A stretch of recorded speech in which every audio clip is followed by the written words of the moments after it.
Eclesiastes é mais um livro escrito por Salomão. Salomão escreve Provérbios, Salomão escreve Cantares, Salomão escreve Eclesiastes, Salomão tem salmos que foram escritos por ele. Em Provérbios, Salomão compartilha conosco suas observações. Em Eclesiastes, Salomão ele compartilha conosco a sua experiência. Salomão, semelhante ao seu pai Davi, ele foi um homem pecador. Salomão, em 1 Reis, capítulo 11, no final do seu reinado, ele se apostata, ele se afasta de Deus, praticando idolatria. Pela graça de Deus, Salomão ele é recuperado no capítulo 12 do livro de 1 Reis. Ah, se não fosse a maravilhosa graça de Deus para nos recuperar de todas as vezes que falhamos, que erramos. Davi, no Salmo 51, demonstra arrependimento. Salomão, em Eclesiastes, ele compartilha conosco as suas experiências e ele nos ensina qual que é o maior propósito, qual deveria ser o maior propósito de toda pessoa debaixo do sol ou debaixo do céu. Eclesiastes, de uma forma geral, traz essa perspectiva, a vida debaixo do sol ou a vida debaixo do céu. Salomão, na sua época, foi o homem mais famoso, mais rico, teve grandes posses, mas esse seria o caminho para a felicidade?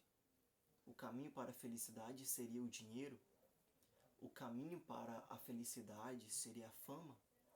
O caminho para a felicidade seria adquirir, ter grandes posses? Salomão começa Eclesiastes de uma forma um pouco que assustadora.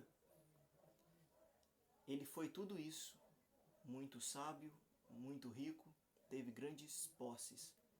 E começa o livro de Eclesiastes dizendo que tudo é vaidade. Essa palavra vaidade significa vapor. Sendo assim, significa algo que é rápido. A fama é rápida. Grandes posses, isso passa rápido. Riquezas, isso passa rápido. Ele começa Eclesiastes com essa perspectiva, com essa visão. Tudo é vaidade. Mas sabe como que ele termina Eclesiastes? Eclesiastes capítulo 12, verso 13. De tudo que se tem ouvido,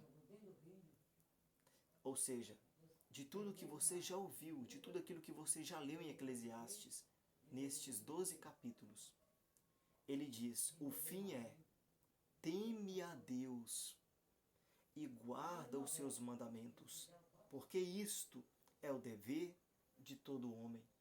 Essa palavra é maravilhosa, porque aqui Salomão nos ensina que o caminho para a felicidade não é o dinheiro. O caminho para a felicidade não é a fama. O caminho para a felicidade não é adquirir, ter grandes posses. Ele teve tudo isso, Salomão. Mas ele termina Eclesiastes dizendo que o fim é teme a Deus e guarda os seus mandamentos. Porque isto é o dever de todo homem. Aleluia. Este é o caminho para a felicidade, segundo a Bíblia, segundo a palavra de Deus.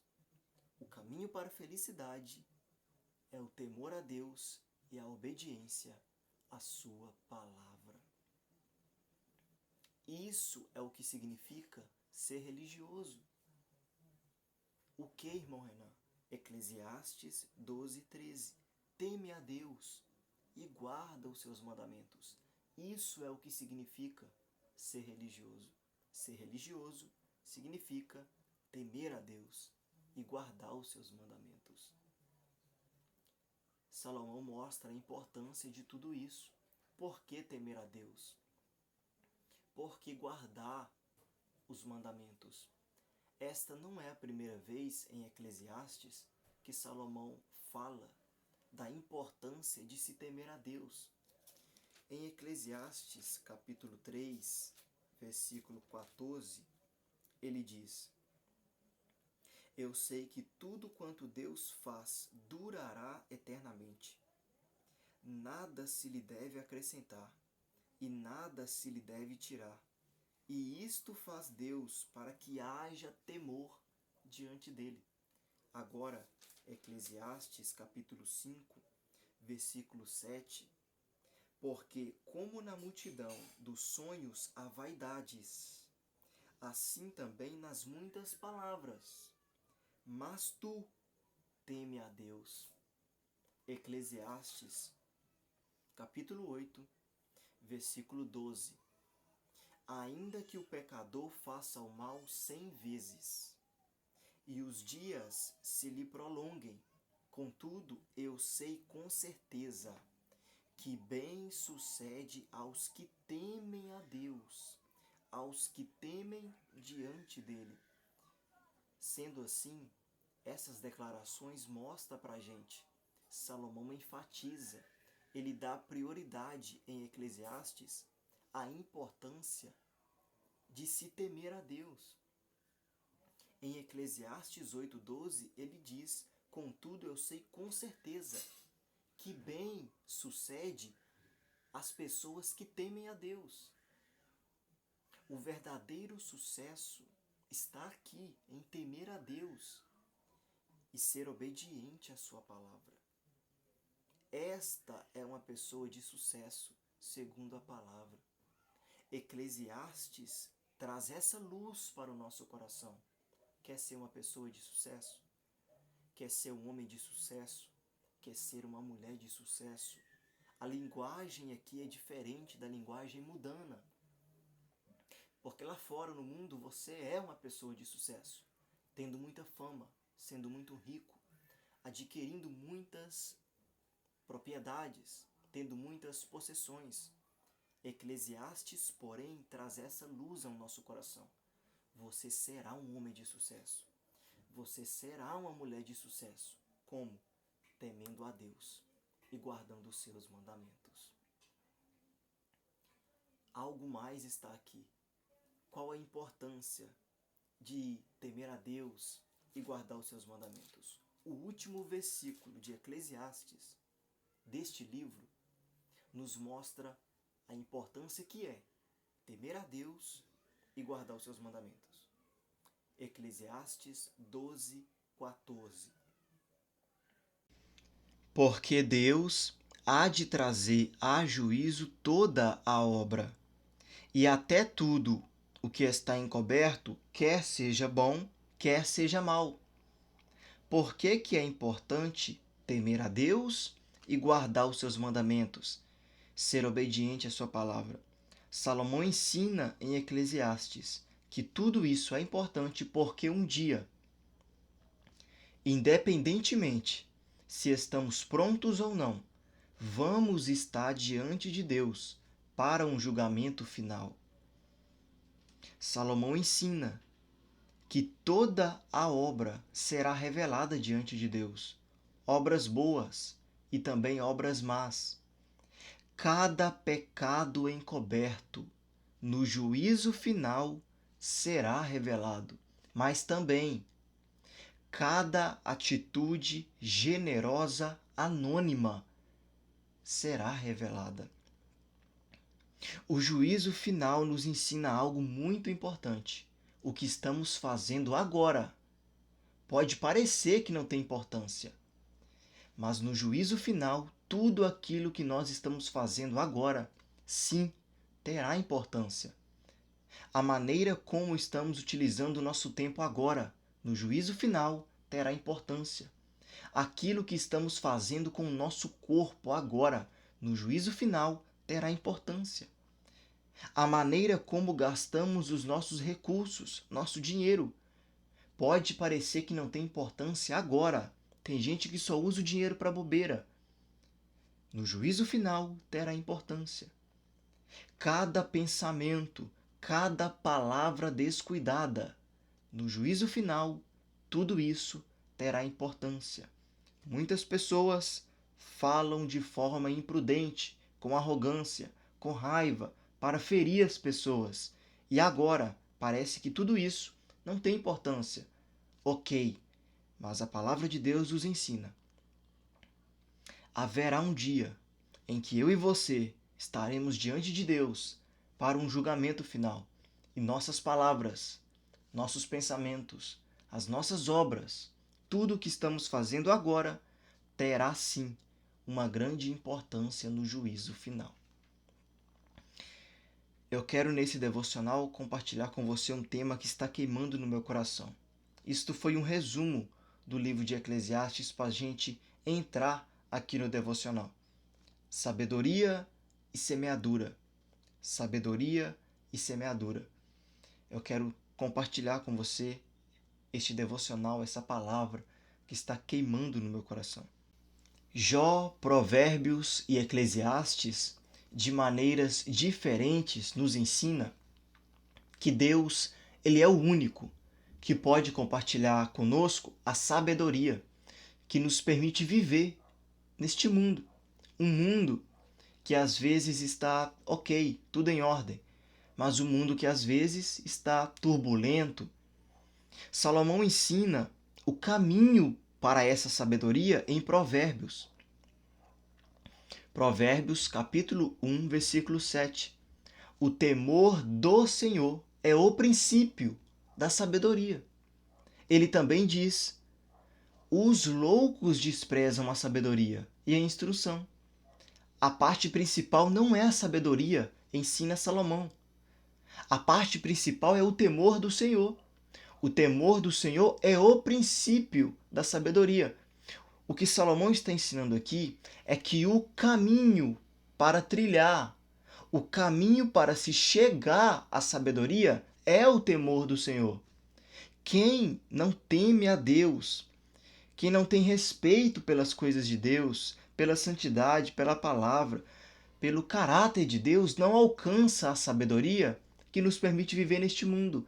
E é por causa disso que a vida não é agradável para muitas pessoas, pois falta a elas a sabedoria, que vai fazer com que elas vivam neste mundo, às vezes em ordem, às vezes turbulento. A sabedoria que nos capacita para viver neste mundo vem da palavra. O conhecimento que nos permite viver com sabedoria neste mundo vem da palavra. E o caminho para se chegar a este conhecimento, a esta sabedoria, é o temor do Senhor.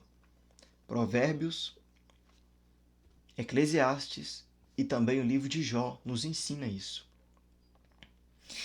Em Eclesiastes capítulo 9, Salomão valoriza mais uma vez a sabedoria.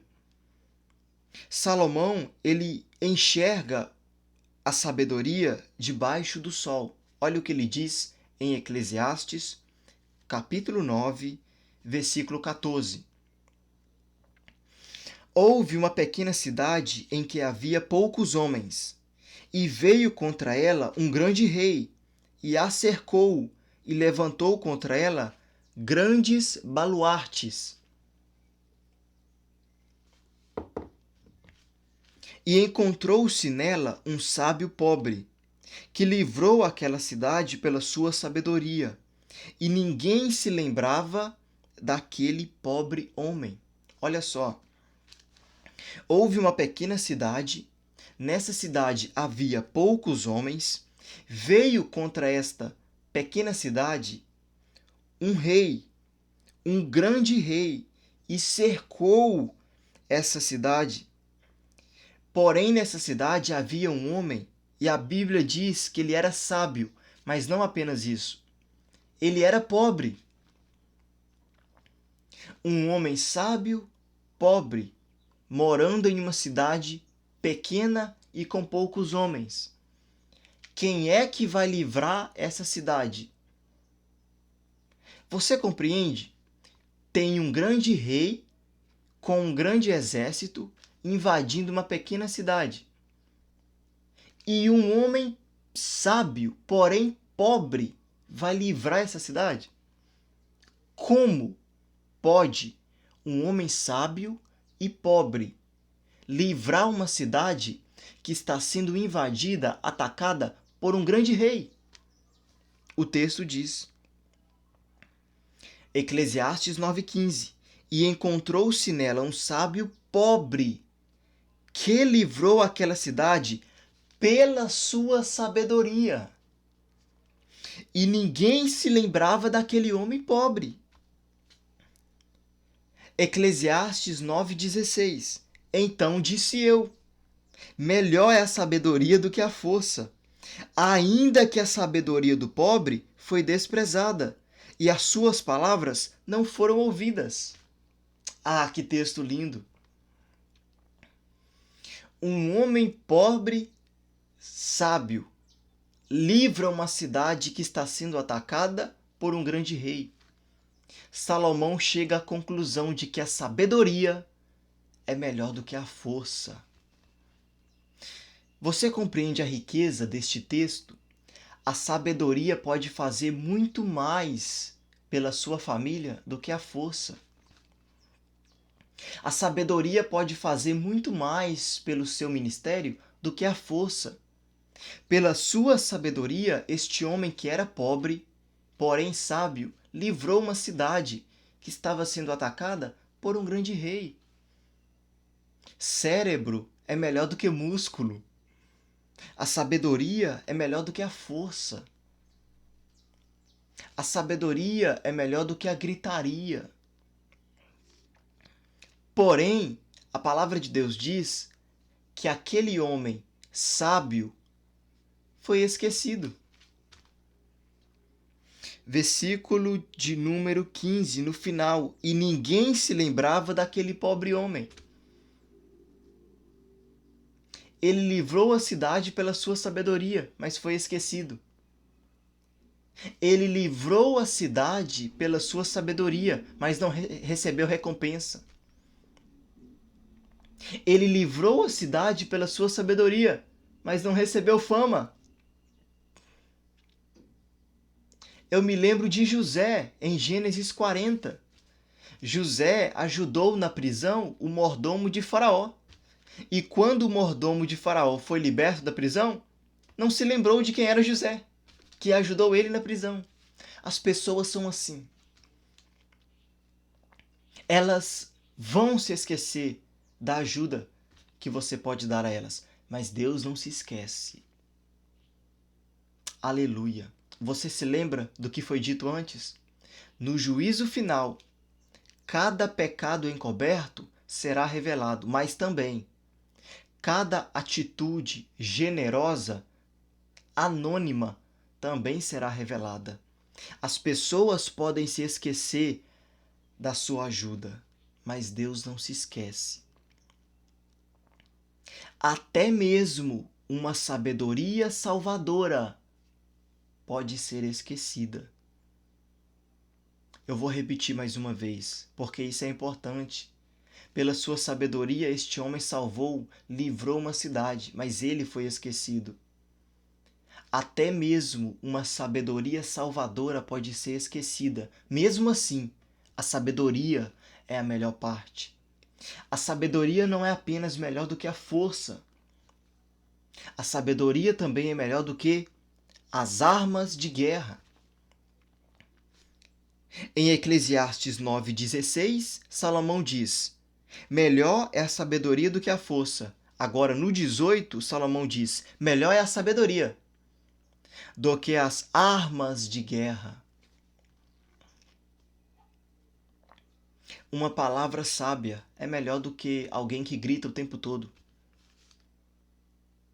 Seja qual for o problema na família, no casamento, a melhor parte, a melhor forma, a melhor maneira de resolver é uma palavra sábia, é uma palavra calma, ao invés de gritaria. Salomão ele ensina que pela sabedoria de um homem pobre, sábio, uma cidade foi liberta. O contrário também acontece. Pelo meu pecado, um ministério pode ser destruído. Pelo meu pecado, um exército pode ser derrotado. Aqui, por causa da sabedoria de um homem pobre, uma cidade foi liberta, Mas em Juízes capítulo 7, por causa do pecado de Acã, um exército foi derrotado.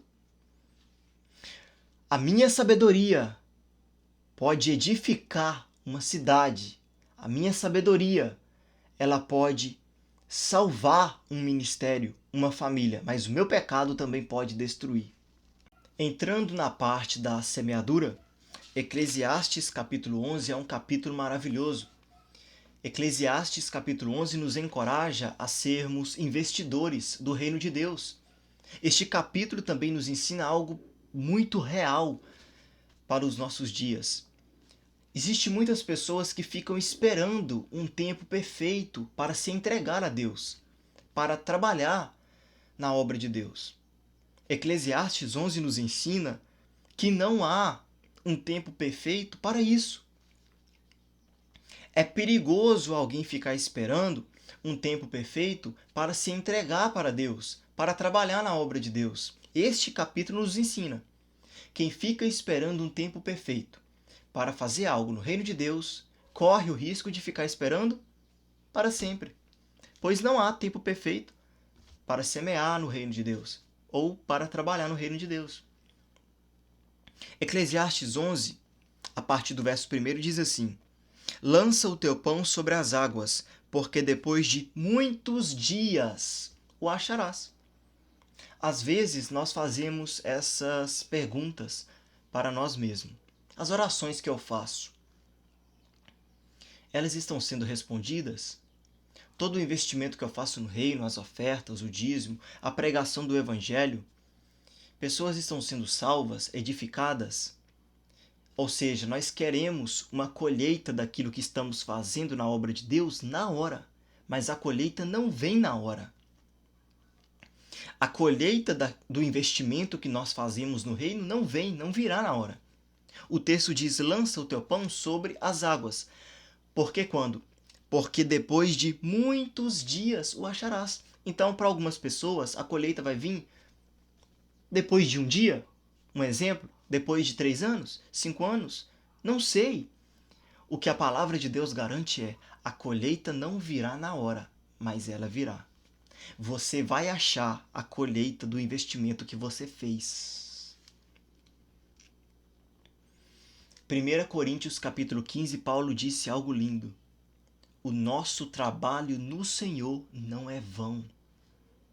Não está sendo inútil o seu trabalho no reino de Deus. As orações, as ofertas, os dízimos, a pregação do evangelho, seja onde for, nas redes sociais, na igreja, no trabalho, na escola, na rua, não está sendo inútil o trabalho que você faz. A colheita virá. Você vai achar, no nome santo de Jesus, a colheita do seu trabalho no reino de Deus. A palavra de Deus nos garante isso.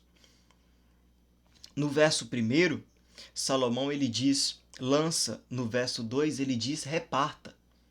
O melhor lugar para investirmos o nosso tempo, repartir o nosso tempo, o melhor lugar para investirmos o nosso talento, o nosso tesouro, repartir tudo isso, é no reino de Deus. Por que o melhor lugar para investirmos tudo isso é o reino de Deus? Porque todo o investimento que nós fazemos no reino de Deus é usado pelo Espírito Santo. O Espírito Santo é quem está usando o tempo que você dedica no reino de Deus para salvar vidas, edificar almas. O Espírito Santo é quem está usando o seu talento, o seu tesouro para salvar, edificar pessoas. Todo o investimento que você faz no reino, você está entregando ao Espírito Santo. Toma, Espírito Santo, usa o meu tempo, usa meu talento, usa o meu tesouro. E ele usa isso para salvar pessoas. Ele usa isso para edificar pessoas. Todo o investimento que você faz no reino de Deus, você compreende? Não se perde. O ensinamento aqui é sermos investidores no reino de Deus e não egoístas, acumuladores. Mateus capítulo 25, Jesus conta uma parábola onde uma pessoa que recebe um talento enterra o único talento que recebeu. Não investe, foi repreendido pelo Senhor. Aquela pessoa que recebeu um talento não recebeu mais nada. Mas as outras pessoas que receberam 5, 3 talentos, investiram os seus talentos e receberam mais. Por quê? Porque Deus não aumenta, não multiplica aquilo que eu não invisto. O Senhor não vai multiplicar o seu conhecimento se você já não usa o conhecimento que tem. O Senhor não vai expandir o seu ministério se você já não usa o ministério que tem. O Senhor só multiplica aquilo que nós investirmos. Lembra de 2 Reis capítulo 4? A viúva começou a despejar o azeite nas vasilhas. E o azeite foi se multiplicando, porque houve uso daquilo que tinha. Se você não usar aquilo que tem, Deus não vai multiplicar.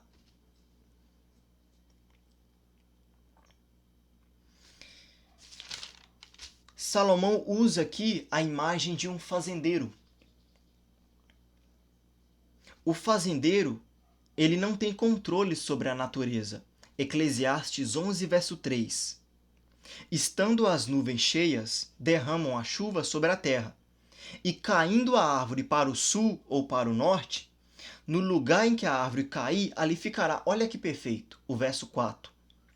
Quem observa o vento nunca semeará, e o que olha para as nuvens nunca cegará. Uau! O fazendeiro tem o campo, gente, mas ele não trabalha no campo. Ele fica tentando adivinhar o tempo, a hora certa de trabalhar no campo dele, e nunca trabalha. Porque sempre fica esperando um tempo perfeito para trabalhar. Quem fica esperando um tempo perfeito para se entregar para Jesus, para trabalhar na obra de Deus, vai ficar esperando para sempre. Não há tempo perfeito, gente. Não há tempo perfeito para você ser um investidor no reino de Deus, para você se entregar para Jesus, para você trabalhar na obra. E se alguém fica esperando um tempo perfeito para trabalhar na obra de Deus, não vai colher nada. É verdade quem disse: vamos colher o que semearmos. E se não semearmos nada no reino de Deus, vamos colher o quê? Nada. No verso 3, as nuvens estão cheias. Vai acontecer uma tempestade. Que controle tem o fazendeiro sobre a natureza? Nenhuma. Mas ele tem o controle no campo dele. Ele tem o campo dele para trabalhar. Mas não trabalha. Eu quero terminar o devocional de hoje com esta palavra. Não espere um tempo perfeito para se entregar mais para Jesus. Não espere um tempo perfeito para ser um investidor no reino de Deus.